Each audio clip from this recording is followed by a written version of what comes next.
continent, que toute l'Afrique. Ça, dans ma vidéo sur l'artiste.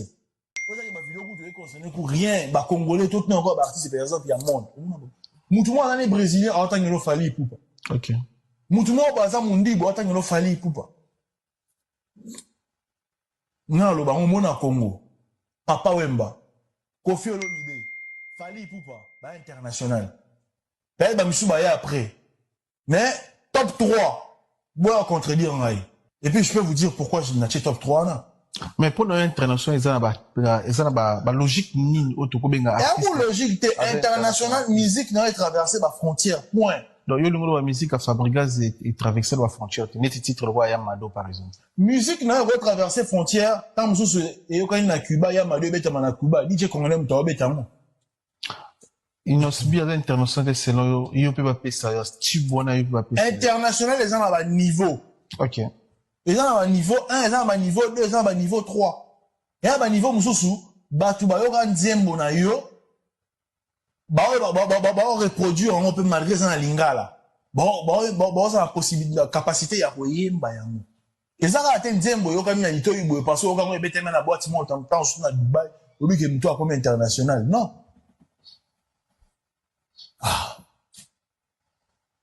Alors, pour nous, international, on peut expliquer autant que Papa Wemba, Kofi Olomide, Fali. Différence des les artistes non internationaux. C'est ça la question. On peut expliquer na bateau, vous en a peut-être na doute et argument. Premièrement, artiste est mis ça, toi, là. Différence. Il y en a d'autres, mais vu qu'on parle de top 3. Okay. Premièrement, la musique n'a pas traversé la frontière. Et puis, pendant longtemps, maintenir musique na bango au niveau international. Ils avaient raté tant sur Nzembo Mora et faire connaître bango na Nzembo Belé. Moi aujourd'hui je suis fier na rock et boîte moi rien avant na mamba congolais.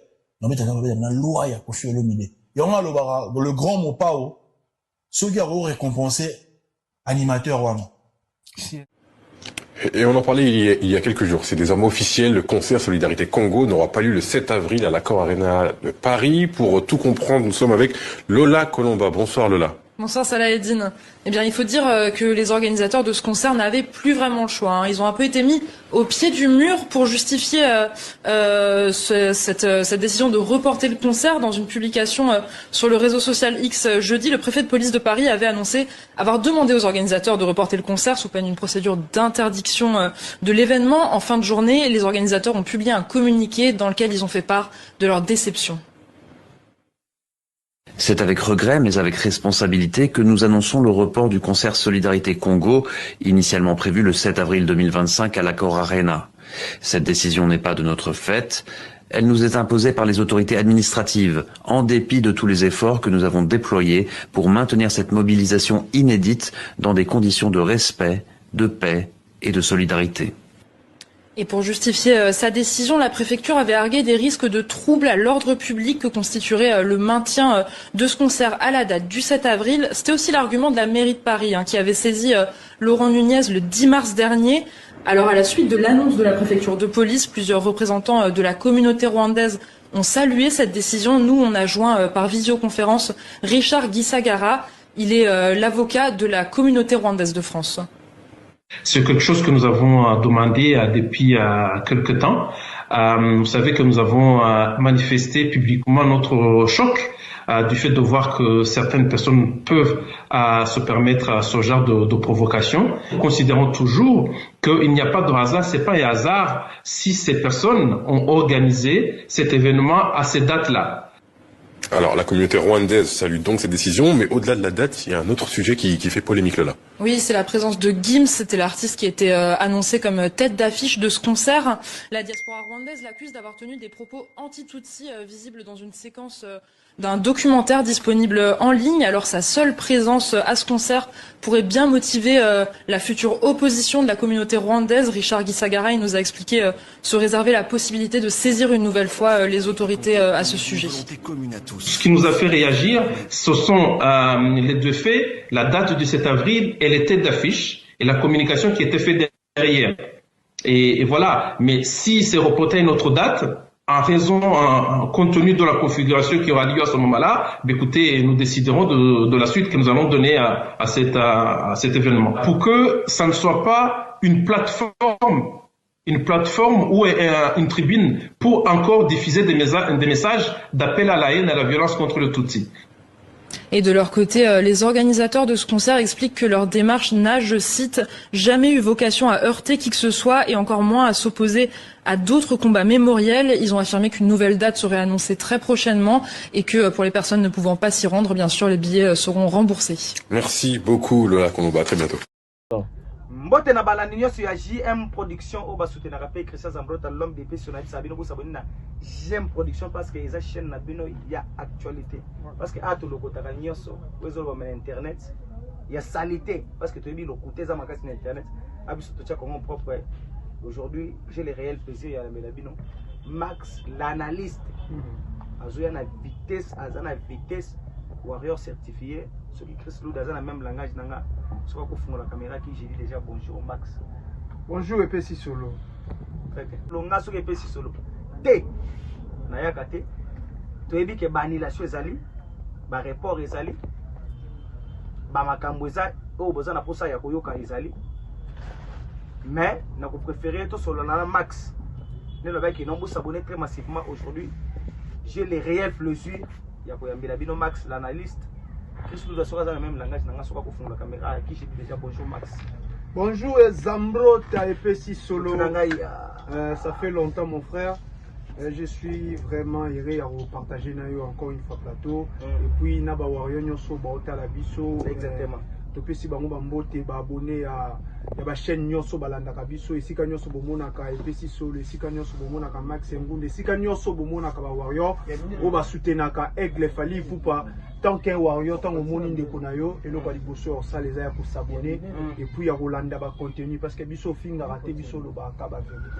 Mais pour notre Zobanana, c'est le plus important parce que c'est le Koyi Bisso to Vandingana, mais le Koyi pour par rapport à l'annulation, il y a concert, il y a Koizaki, il fallait que il y a solidarité à Accor Arena. Les sons ils nous retenir parce que na moni ba rwandais bazolo ba anglais bazolo ba français bazolo ba belge bazolo ba vieux les sons ils nous retenir na kati. Par rapport à annulation au concert wana, c'est que j'ai plus retenu ça qui Congo toza combattu. Et moi je dirais à tous les Congolais tous ont conscience yo mona ki on est seul contre tous. Déjà concert oyo salemaki to otako mona balé oyo betamaki na stade des Martyrs. Oyo artiste basangana ki na ba footballeur ba chef footballeur na président de la République azalaki wana na kati le message était bandaki ko pesa message ya paix pour l'est du pays. C'était le même beat au ba Fali Poupa na ba collègue na ye ba tiaki concert wana na Paris pour na ko pesa encore message na monde entier le baké dans notre pays toza na génocide dans notre pays toza na guerre ba oboma bande ko na biso et tout. Mais ya romona annulation à concert wana et ça biso passé parce que to comme déjà na dernière minute ba billet presque tout ici là qui tout le monde a sommé billet né ya yo ta la artiste au ba revaka et en plus yo ka message nini o daju azanango o Gims azanango o Fali Poupa azanango o Bibibe azanango o Angelique Kidjo azanango parce que baza ba star mondial o ba sangani pona ko pesa message moko clé za pona Congo mais to moni mairie à Paris ba annuler concert selon bango ezake journée wana eza journée mondiale ya batuchi. Qu'est-ce qui a à voir concerne biso na batuchi? Ce qui journée mondiale wana ezake batuchi ba fêter ce que l'on a ba moko quelconque et qu'on peut qui sa vie à congolais nyonso quelque part. Jamais. Aux hommes a degré d'injustice au doigt nango. Ce qui concerne wana ezaki na parité. Par exemple, ezaki na Belgique, tout ezaki na Allemagne, tout ezaki na Italie. Est-ce que balina babo yango peka ebeta? Obie bazobo ya peut-être pour na que étirement des autres régions non peut-être parce que ba tout si peut ba demi jour non parce que ba bi relation au na minute fragment aux entre Congo na Rwanda parce que quand on parle de tout site au monde appelle Rwanda peut-être eza bangonde bakolo mabeli bazo éviter parce que na monite que bakoyi na congolais oui peut-être bakoyi na congolais mais motivation eza nini pour na ba empêcher message de ce qui est réellement que bazo boya pona batuba bunda to pone loko moko je pense pas que batu ba yewana to ba balinga bayana événement na bazalaki focus ya bitumba bango bazana journée mondiale na bango o ba fêter ba na bango et puis si solo to solo le roi batomayeli le lo soke lo wana ezalaki na France té ezalaki na États-Unis banga ba nilango mais pourquoi kaka na sol française o eza biso na bango to partager presque la même culture. Et puis tous en relation avec ma bête en France. Voilà, tous en bango presque la même culture, to lo bara langue moko officielle, tous en bango pena relation bilatérale moko ya bien. Bon on peut qui ça congolais à vivre vie naie parce que journée on est journée à Rwandais ou bien les journée internationale il y a et loko moko bo pona Rwandais. Je pense que eza na injustice moko et salami wana quelque part. Ma privilégié Rwandais. Voilà. Privilège wana biso ba congolais to sepeli na ngoti. Congolais mon côté à komona à kondima tous à la malmené dans un pays le roi Rwanda. On impose à congolais ba loi, on imposer congolais comment diriger notre pays, comment toko tambola. Tous on sepela vraiment ne loko wana te. Et ba français nyonso ba ota la biso to yebisa bango ke Congo restera toujours uni et indivisible. O nyonso ba osala quel que soit o oleka Congo na biso etika la ya biso. Merci Max. Congolais Congo ko skabwanate ndengo lobi ocho le bango sikoyo. Mais ezana ba Congolais mususu vi ke falika kaza ko beta ba biso bazalo na ebeta. Souhait. Na bi ko za pe na ba idée ya ba Congolais. Souhait ke comme kaka ke ba daju ba ko ba Angélique ki jo ba ko za. Ba pasteur partager ke fali a ko zala.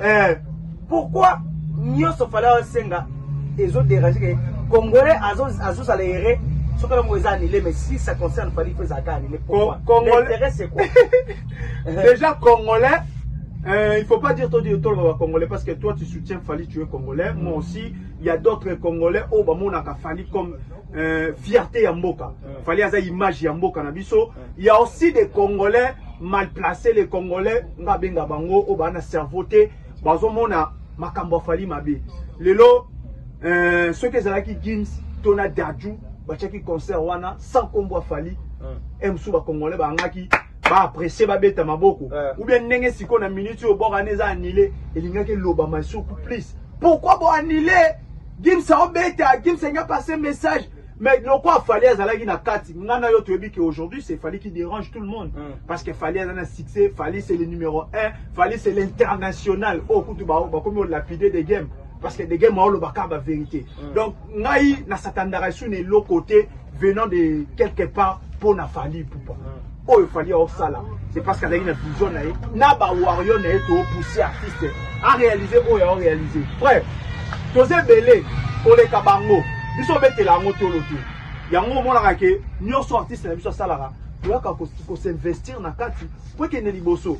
Quel que soit qu'on empêcher concert ou betama déjà l'organisateur va lobby que bon tu as date mususu bon c'est la date tu es les parce que les gens sont ben malgré ba report annulation mais annulation de report concert et betama na tu kotanga lettre moko et puis image moko batindele biso et les cas na TV5 ba organisateur va lobby que après date bon tu as date mususu oyo congolais nyoso c'est pilater mon Fali na Angélique Kidjo ba partager podium moko c'est que jour on est fort kufa parce que et ça les macaques on est amara na biso te ke mama muzambu sabo to mutumo ba benga ga beta yo omoni ke ba yete obo mata production peleki on est production mindele artiste ba les cacher et puis ça c'est l'international voilà donc revenu au kota wana ezate ke yo to beta concert pour goma balia mais mbongo ngo ke na ngona goma te ke na ndakwa faire et qu'elle n'en pas faire et qu'elle n'en pas wera et qu'elle n'en pas fabriquer bon il y a un combo ya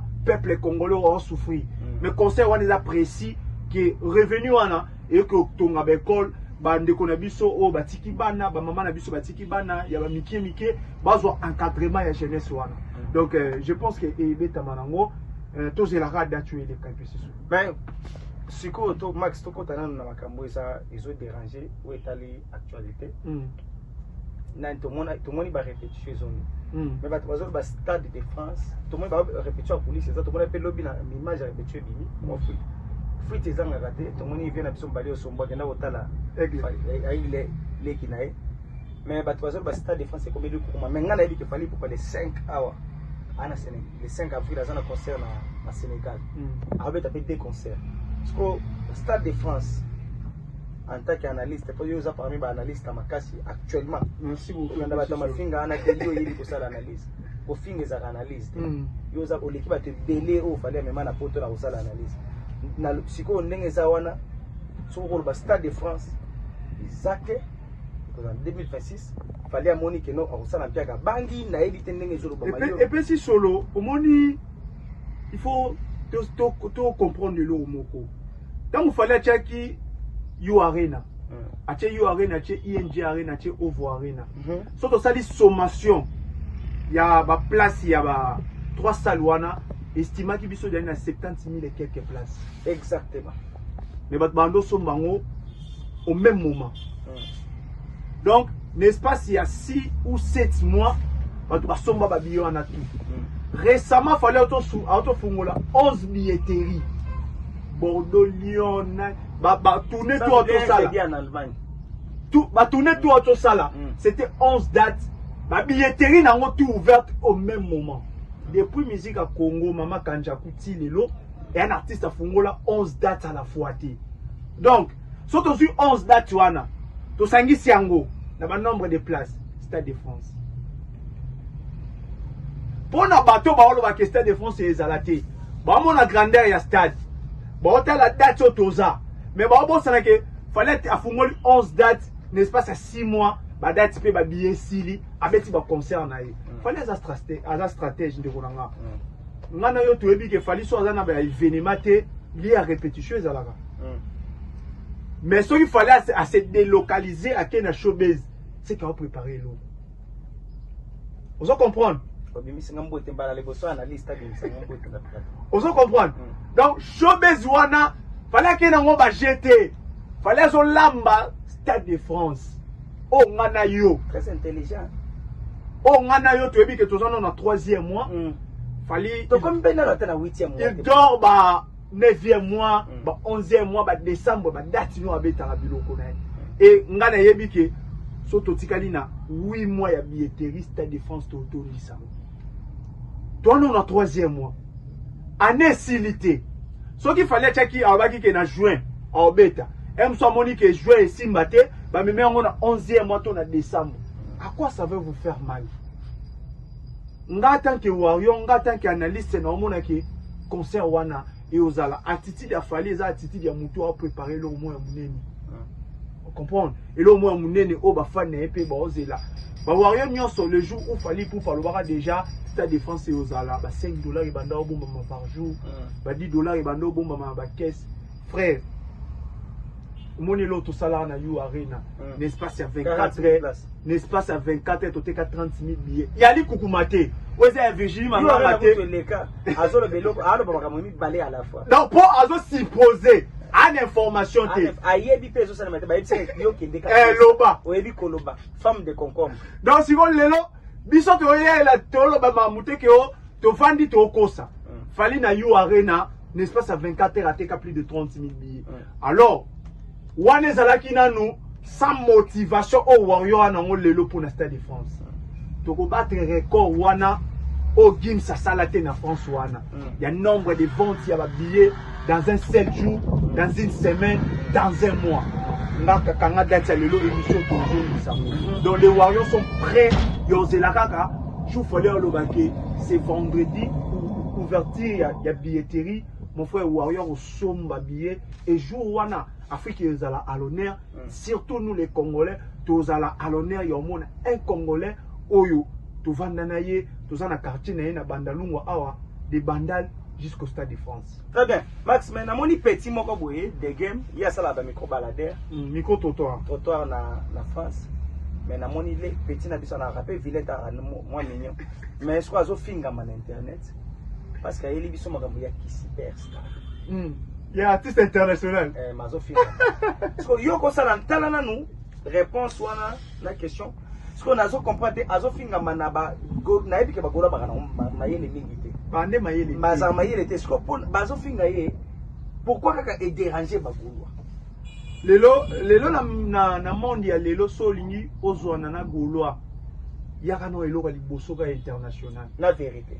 Wana pena ba ko lapider yo parce que ba bi que point faible ya artiste na bango eza wana oyebi lelo tango ekomaka makambo ya Fally to na Gims baobendana bakenda plus côté ya Gims aza international ouais ça constant Gims nde aza na ba Grammy bando bimisa ba trophée ya Gims na ba disque de platine na ba disque d'or mais tango moto ngo esilaka to yesiko awa biso pe toyeka na mamoto ya nango ba changer argument biloko na basomba yango alors Fally o somba ka trophée ayeli biso Lamborghini babi azwanga en crédit mais balandi quand même balaximi tout na ozomona na somba mutuka ana mbongo te mais na gagné 3 trophées à la fois ana mbongo lelo photo za ramaeli oyebi nzembo ebimi siko ebetama na Brazza Lil Soso ebetama na Brazza ebetama na Kenya namoni Kenyan aosalela bon wana challenge est-ce que ko le artiste anaza international déjà outil Brazza et Kenya les aga en Afrique mais demi international tous on aura Lil Soso yemoko demi international tous on aura Lil Soso yemoko as international mais so est traversé nango mais na industrie ayebanité et pas ya baninga de artiste ba yebi été so to vu Lil Soso na faire ba ndenge moko pourquoi na moni mutu mo ayebi singa bi bino bolo ba faire international te bizorbi et beta OK bizorbi est ici mais bizorbi wana et même li faire nini contrat nini faire abeteli na bizorbi ezali nominé place nini pour dire que ce sont des chansons oyo et tango ngo na mpepe ba chanson éphémère tu vois ce qu'on a place internationale frère l'industrie musicale les artistes ba yebani je te mets en défi sur le lot obito tia 15 meilleurs artistes africains et en Europe et en Afrique oyoka ya moko aotanga kombo ya faire na plateau ata mukolo mawo te soki video eza soko eza ngana yo pena to tie maboko bakata les 15 meilleurs artistes ou 20 meilleurs artistes africains en actualité na yebite so ba oyela ngona ba critères nini soki ezalaka sur le nombre de ventes soki ezalaka sur le nombre de vies soki ezalaka sur le nombre de concerts baya na ba artiste wana bacha bango 20 et batangela babimisa so moko oyo otanga kombo ya Ferry na plateau au moins que c'est un artiste inconnu sur le plan international mais international yazaka a chango kanluka yazani ana kinga lelo avant de toucher public ya Batouana tolo banoka entre bango ba artiste lelo omona lelo Burna Boy avant de se rendre Fally Bailoji pe abwaki dédicace na Afrique o fallait na dédicace ya Burna Boy ana dédicace ya Flavor ana dédicace ya Yemi Alade ana dédicace ya nani Davido ana dédicace ya artiste renommé ba Aya Nakamura sans compter des featuring mais juste des dédicaces na banzembo na bango oyo na Congo actuellement mutu moko azwaka libanga wana ti totangi Papa Wemba de game atangi Papa Wemba parce que Papa Wemba à l'époque c'était un artiste miroir ya Congo asali ba tourner asali makambo il fallait sala à l'époque Koffi Olomide avait pris les relais asali pe o il fallait sala et aujourd'hui nous avons Fally Ipupa les Congo s'ils ont connu 3 artistes les 3 top artistes au Teki Congo au-delà de notre frontière ce sont Fally Papa Wemba et Koffi Olomide Tobo il fait rete so bolo ba ke faire hasard international au même titre que Petit Fally parce que Petit Fally soit concert na Brazza Petit Fally abeta ba concert pe ko le café to baza au même titre mais le nombre Petit Fally a ko leke on se comprend parce que Burna Boy a témoigné pour na Fally te ya beti 34 000 Fally beti 40 000 amoni de France ningana ki à rendre à reconnaître bah bon que place où moi j'ai la capacité au ça les locaux moroboui parce que je suis reconnu na standing nanga quelque part il y a un francophone qui a aussi la capacité de le faire comme moi sikoyo yo faire wana o zarate yo faire wana toyebi yote tango za ke bo benga artiste basala tout le monde artiste international quelque part na invitation moroboui yo to okenda raté papa tout tanga ka parce que pona mawa toto oyo ke la mawa papa Hervé non Nous, on n'a pas besoin. Toi, on a besoin d'artistes qui ont la musique. Toi, on a un problème à faire arrêter. C'est une belle voix. Une belle voix, pardon. Tout le monde a un peu lobby, tout le monde a un peu la maïté. Tout le monde a un chamou. Nous avons un peu la maïté. Ça a décret. Mais ça n'a pas fallait on met la maille dans répétition pour qu'il est là. Nous avons un peu à mélanger la maille. Donc, pour nous bâtir kananga. Succès de mystique et mutameli maille dans répétition comme problème. Et comme un problème. Pour nous bâtir quand on a vu sur des games avant d'anayer, yo yebi. Aujourd'hui, nous avons tout bombarder. Il n'y a pas match, il n'y a pas photo. Place Baro Tia Fali, Firazati. Très bien. Donc, Ferrigo, là, c'est un artiste qui débrouille. Ou on s'accompagne, à débrouiller, mais le niveau il a fallu pour pas faire rigoler. Toi, naïve que toi qui déjà na suka ou que ça suka na ko tuna o ou talaki sortie médiatique ya Robinho. Tu dis qu'il fallait même monter go so même Robinho pour te ça fallait. Et le Robinho a déploré azole la pour les camboita les featuring. Soko ko recadrer kaka parce que Robinho a mérité moins éducation. Ba recadrer parce que ça une éducation. Parti seigneur so ba sala featuring na fallait. Va présenter à Fali quelque chose où ils allaient qui abordable. Merci. On comprend. Va présenter à Fali le mot où Fali qui na capacité à pour yo ça na bango featuring bala moko. Bobino kanisate tokobi na miso ya pumbwe Fali faire des bon ça na featuring na Fali. Donc Fali c'est quelqu'un qui est là aza pour soutenir Bandeko na Nyonso. Robino Bo Sanate qui pour la première fois mata un arène c'est grâce à Fali Poupa. Ngana yo tout le baté que tu soutenir Fali. Parce que tout le bakaba oh yazo ça. Soutien ezalara o pesa mutu force. To kosa net gouva vandi a kosa. Nde bangwana ba soutenir. Nde ba soutenir affaire. Ngana to reconnaître kaka les bienfaits de Fali Poupa. Aujourd'hui, sont au lobby que Fali Poupa est le seul musicien congolais à des disques d'or, des platines, à un single d'or. C'est Fali. Sont au lobby de Ayokango Shenga, qui m'a mon internet, ça dit Fali Abimina soutenir Fali Nani. Mais l'autre, ma belle année au Kosa. Au but de comprendre que à présenter Véné l'aura bien. Et moi je dirais que avant tout, il faut Senga, Biro Fali pardon.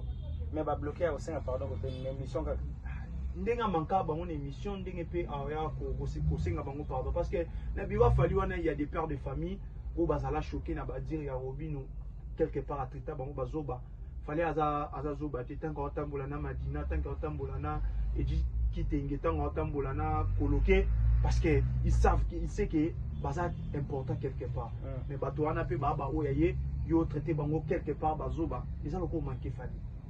Très bien, c'est que Kata opération Kata Robinho Maspeda est mon de la fin parce que caméra des hommes voilà merci beaucoup Nayo, merci beaucoup Naba Mouré et puis ba abonné nyonso balanda kabiso izala na Oxygène Télévision izala na GM Production izala na ba chaîne na biso tout on vous demande de s'abonner vraiment massivement. Je dis merci beaucoup na grand frère propre et petit na Yves na Mayo Star depuis Paris. Je dis merci na la compétente la superlatif la maman des étoiles la Dachakena sans oublier grâce à mon Konzi la Donia na Pecho Bambote bana ngambwa sima Félix Ndoponi Olivier Bongo. Et puis, petit Nangaï, Robert Binazaï, idée de génie, Miguel Ofefe, Sapir Petit Abenaye. Voilà, merci Nayope. Merci beaucoup Max Gundam. Un grand merci à Chris Lou Dazagi Nassima et Caméra pour s'abonner très massivement. Sur mon numéro Mesuki. Monsieur Salam Breton. Est-ce que tu finis? Tu Bango Bafinga, Robiso, tu finis, tu Bango Bamisana, point fort, na Bango Zama Finga. J'ai dit et j'ai parlé et j'ai fini. Fin de citation, abonnez très massivement. Tchiki tcha. Tcha, et puis c'est solo.